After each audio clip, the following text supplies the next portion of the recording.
Hello and welcome back to Brian's Things That Are Cool. A few months ago, I uploaded a video I did back in college on the life and career of Edward D. Wood Jr. October 10th marks Ed's 100th birthday, and as a huge fan, I wanted to mark this big anniversary with a new video celebrating his legacy and taking a fact versus fiction look at Tim Burton's 1994 masterpiece, Ed Wood. So slip into your Angora sweaters, watch out for string-powered UFOs, here's to 100 years of Ed Wood. My first exposure to Ed was watching a taped-off of HBO copy of 1982's It Came From Hollywood that I watched a lot as a kid. It Came From Hollywood was a celebration of B-movies featuring clips from the films themselves as well as sketches and commentary from Dan Aykroyd, John Candy, Cheech and Chong, and Gilda Radner. The film was inspired by the books The Golden Turkey Awards and the 50 Worst Films of All Time by Harry and Michael Medved. The Golden Turkey Awards is the source that named Plan 9 as the worst film of all time, and it can be said that the renewed interest in Ed and his career stems from that book. While Harry and Michael Medved despise the end result of It Came From Hollywood, I still love it. One part of the movie in particular caught my attention way back then. It was a segment featuring John Candy, who I was familiar with from The Great Outdoors, talking about this filmmaker that was supposedly the worst of all time, in a segment titled A Salute to Edward D. Wood Jr. It was my first time hearing about Ed, and I still crack up watching the part when Dan Aykroyd comes in at the end of the segment. Climb on. Maybe we can work it out together. Things were silent for me for a few years on the Ed Wood front, with the only reference being a clip of Plan 9 being used at Walt Disney World's Sci-Fi Diner. With its 50s drive-in setting, fun monster movie posters and props and tables made to look like 50s cars, it's my favorite restaurant at Disney, and partially responsible for my love of 50s sci-fi films. Then in 1994, Tim Burton released the biopic Ed Wood, and that was really what got me hooked. More on the film itself a little later, but the film inspired me to seek out the real Ed's films. I bought his 3 most famous films in a pink Angora box set. I bought Rudolph Gray's Nightmare of Ecstasy, The Life and Art of Edward D. Wood Jr., watched the Ed Wood episode of E's Mysteries and Scandals with A.J. Benza, and even pored over magazine articles about him and famous monsters of filmland. By this point, I had reached my teen years, and it was time I share my obsession. I was able to get 2 of my friends interested, and we'd have viewing parties. One friend in particular and I would spend many weekends seeking out B-grade horror films. Everything from Ice Cream Man, Jack Frost, Uncle Sam Wants You Dead, to the Leprechaun movies. When we found out there was a local store that specialized in horror films, we had to check it out. Diabolic was an independent video store in my hometown back in the 90s, and they didn't just have some Ed Wood movies, they had an entire section just for Ed Wood. We rented everything we could get our hands on. Night of the Ghouls, Orgy of the Dead, The Violent Years, and more. For my 17th birthday, my friend bought me my very own VHS copy of Orgy of the Dead. Blending beautiful naked zombie girls, vampires, vixens, wanton werewolves, tortured teens in bondage, starring Criswell and Ghoulita. Still a classic.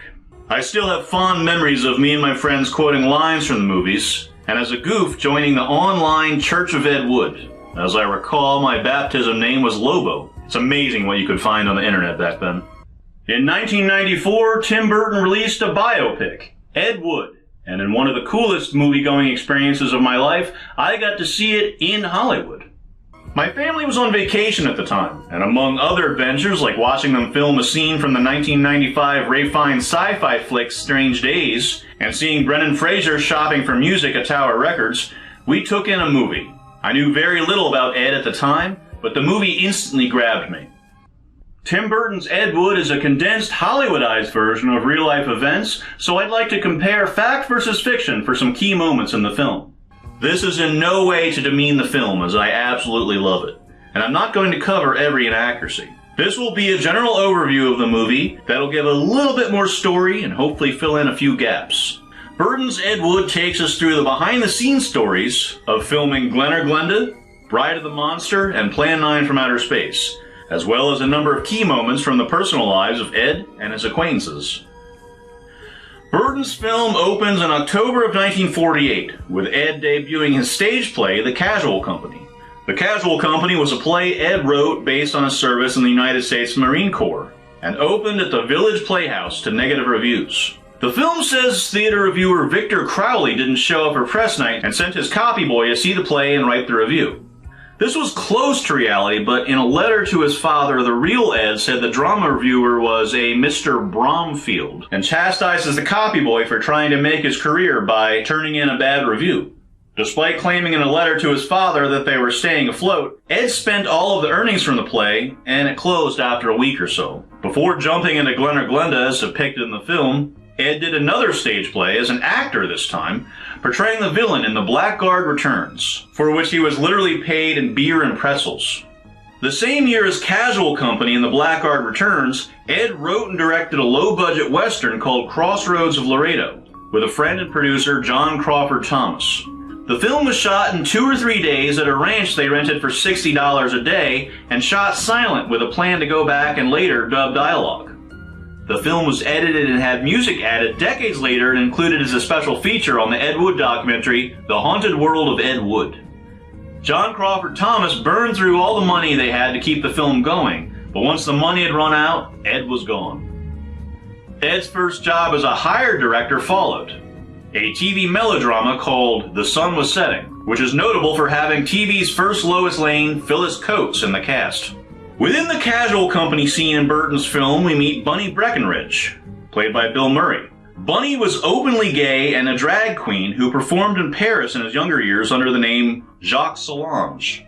At the time he met Ed, he was a house guest of Wood's friend Paul Marco, Kelton the cop from Plan 9. Bunny went on to play the alien ruler in that film. As Burton's film mentions, Bunny did in fact plan to go to Mexico and have a sex change operation, but got into an accident on the way which killed his lover, and he gave up on the idea. While Burton's film ends with Plan 9 being a triumph, that wasn't exactly the case, and Bunny had his own bad luck when shortly after the film's premiere he was convicted on 10 counts of perversion and committed to the Atascadero State Hospital for the Criminally Insane, where he served a year. Bunny died in 1996, leaving behind an obituary that read, "I was a little bit wild when I was young, darling, but I lived my life grandly." After the Casual Company portion of the film, Burton depicts the making of Glen or Glenda.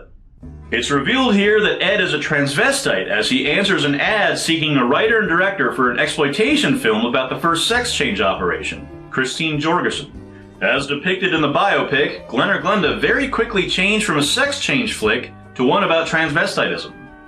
The film claims Jorgensen demanded money for portrayal rights, but Ed himself said that Jorgensen refused to have any films made at all, and even refused to do lecture tours.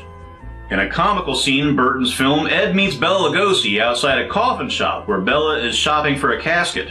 In reality, Ed met Bela in 1952 through his friend, writer and producer Alex Gordon, who gave us such classics as Girls in Prison from 1956, The She Creature from 1956, Shake, Rattle, and Rock from 1956, and Reform Schoolgirl from 1957. Gordon helped create American International Pictures with Samuel Z. Arkoff. George Weiss in Burton's film is depicted as being angry with Ed due to the end result of Glen or Glenda, going so far as to say, "And if I ever see you again, I'll kill you!" In reality, Weiss said very little negative about Ed, and I'd even say he stood up for him. Weiss felt that Samuel Z. Arkoff didn't have much respect for Ed, but took a lot of his ideas. As Weiss said of Ed, "The dope let everybody read his scripts. That's how trusting he was." Samuel Arkoff was a little less eloquent in his assessment of Ed, saying, "If you had clients like Ed Wood, you'd have to feel like a street cleaner following an errant horse." Burton's film is correct in showing Weiss having issues selling the picture to certain territories, and Glen or Glenda didn't make a profit, but there certainly wasn't the animosity shown in the biopic. In reality, Weiss put up the money for another project of Ed's, a juvenile delinquent film called Hellborn, which was never completed, though Ed later used the footage in films The Sinister Urge and Night of the Ghouls. Burton's film also shows Ed being able to get Bela on board to play the God character in Glen or Glenda rather quickly. According to Ed himself, it took some convincing as Bela turned it down flat. The initial offer Weiss made to cast Bela was $500, but according to Ed, Bela and Lillian, Bela's wife, came to him saying they'd do it for $1,000, and Weiss agreed. This being another contradiction between the film and reality. In the film, Lillian had already left Bela before the events of the film. At the start of filming Glen or Glenda, Bela had yet to divorce Lillian, though they had separated in 1944. It's also implied in the film that Bela was alone at the time of his death. Bela did actually remarry a year before his death, to a fan named Hope Lineker, who was 37 years younger than him. Bela met Hope when she wrote letters to him while he was in rehab. There are a number of moments Burton chose to portray in the film that have a ring of truth to them, but didn't exactly happen the way they were shown. For instance, the scene depicting Bela getting thrown off by an actor ad-libbing during a skit on TV actually happened years before Bela even met Ed. Probably the most important contradiction to point out between Martin Landau's Bela and the real Bela is that according to multiple sources, including his son Bela Jr., Forrest Ackerman of Famous Monsters of Filmland, and Dolores Fuller, Lugosi never used profanity. So while this, "Fuck you!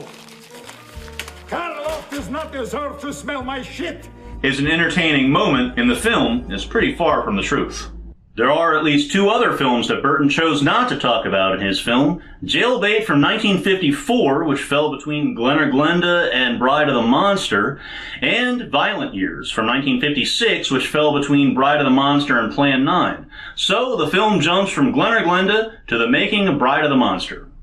In the biopic, they rightfully depict Ed finding the funding for the film himself. The reality of how everything went down is a little muddy, however.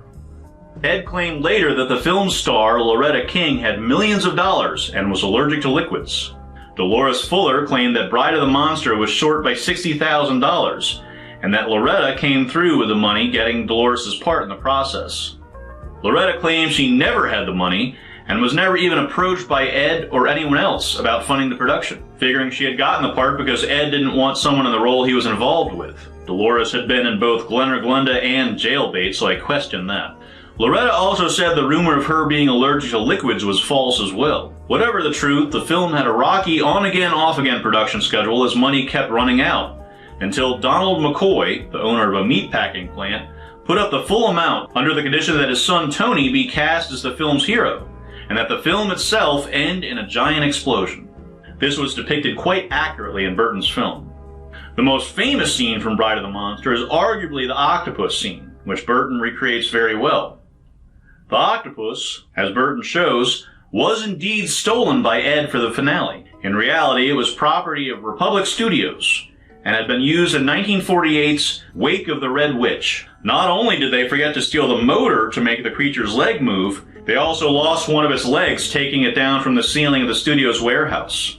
In Burton's film, we see a reenactment of the "Home I Have No Home" speech from Bride of the Monster. Burton primarily tried to give the audience a positive depiction of Ed's life, but the true story behind the day they filmed this sequence is rather dark. The man portraying Professor Strowski, the foreign agent sent to bring Dr. Eric Vornoff home, was played by an actor named George Baquar. He worked for a single day on the picture and didn't like how much he got paid. So he reported Ed to the Screen Actors Guild, shutting down production in the process. The result got Ed in trouble with his financial backers, and he actually ended up losing the rights to the film. Ed hated George Baquar to his dying day. The premiere of Bride of the Monster was held at Paramount Theater, and from what I can tell, it wasn't as insane as depicted in Burton's film, but it wasn't well received, which upset Ed. The part where Martin Landau's Bela gives Dr. Eric Vornoff's speech on a street corner did actually happen, however, according to Ed. Home. I have no home. After the reenactment of Bela's street performance, Burton begins the final act of the film, depicting the crazy behind-the-scene antics of Ed's most famous film, Plan 9 from Outer Space. The film depicts Ed meeting Kathy while Bela is in rehab. In reality, Ed met Kathy O'Hara in a bar one night where he was drinking with Bela. It was love at first sight for Kathy, and they were married shortly after in Vegas. Not mentioned in the film is that Ed had just recently married and annulled his marriage with Norma McCarty, who plays the stewardess in Plan 9. When you come out on your wedding night in your new bride's nightie, that tends to be a deal breaker for some women. Lugosi did indeed enter drug rehab in late 1955, as shown in the film. Ed attempted to raise money for his hospital expenses by holding a fundraiser, but according to Vampira, nobody showed up. The news of Lugosi's rehab stint hit Frank Sinatra hard, and Old Blue Eyes personally went to the hospital to hand Lugosi a $1,000 check, despite never meeting him before. Lugosi was released from the hospital and gave an interview stating that his next feature would be a film directed by his friend Ed Wood called The Ghoul Goes West. Ed shot some random B-roll footage with no plot in mind of Bella standing outside of Tor Johnson's house. Not Bella's house as implied in Burton's film. And then later, graveyard footage, which was for another unproduced script of Ed's called The Vampire's Tomb. Despite this being the footage that shows up in Plan 9, Lugosi's actual last film would be director Reginald Abourd's horror picture, The Black Sleep, which came out in the summer of 1956. Bella died of a heart attack on August 16, 1956. As Burton shows, Bella was buried in his full Dracula costume. After the funeral sequence in Burton's film, we meet Ed's landlord, J. Edward Reynolds, telling Ed he needs his rent check, which clearly Ed didn't have the money to cover. Reynolds mentions that his church wishes to make a film series on the 12 Apostles, but only have the money for one, which gives Ed the idea to sell him on the idea of financing his script for Grave Robbers from Outer Space. Not only did J. Edward Reynolds and his church finance the picture, but Reynolds and his associate appear in the film as gravediggers. Burton's film gets things pretty close on Reynolds and the Baptist involvement in Plan 9. In reality, Reynolds actually wished to make a biopic on evangelist Billy Sunday, and then a series of religious films. Much like Burton shows, a condition of their contract was that the cast had to be baptized before filming began. In an interview, Ed said that when it came to being baptized, Tor Johnson decided to play a joke on the Reverend, and when he was dunked in the water, he stayed under, which scared the Reverend, thinking he had just drowned him.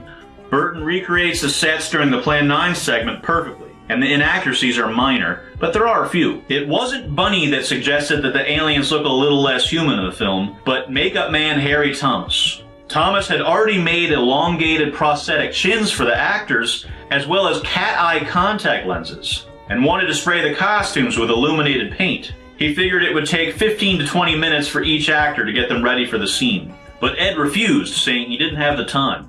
Harry Thomas asked to have his name taken off the film. That's why the makeup is credited to his assistant, Tom Bartholomew, in the film's credits. It should also be said that Ed never came out to direct in full drag, nor did he go to a bar and meet Orson Welles. Sources close to Ed say that the only film he directed scenes while in drag was Glen or Glenda, and for an obvious reason. He was also starring in the film.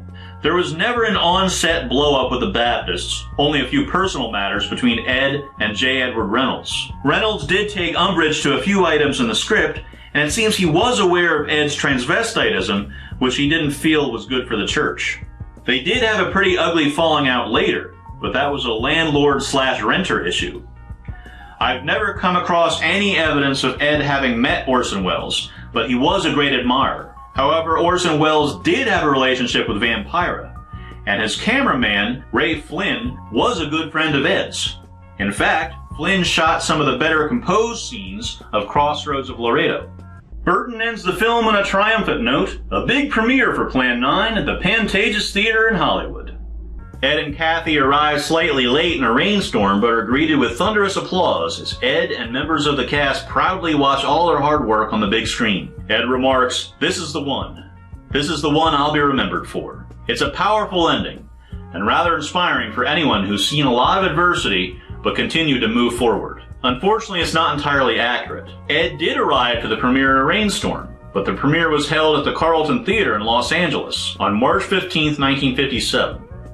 It was a positive night, but Gregory Walcott, who portrayed the hero in Plan 9, remembered feeling sorry for J. Edward Reynolds because he was having issues selling the film to distributors. Eventually, Hal Roach agreed to release it, but Reynolds got nothing for it and died a few years later. There's a gag in this part of the film with Tor and his family, his wife and 2 young children, all of hulking size. In reality, Tor's son Carl was an adult at the time that Plan 9 was made, and was a lieutenant for the LAPD. Carl actually provided the police cars used in Plan 9.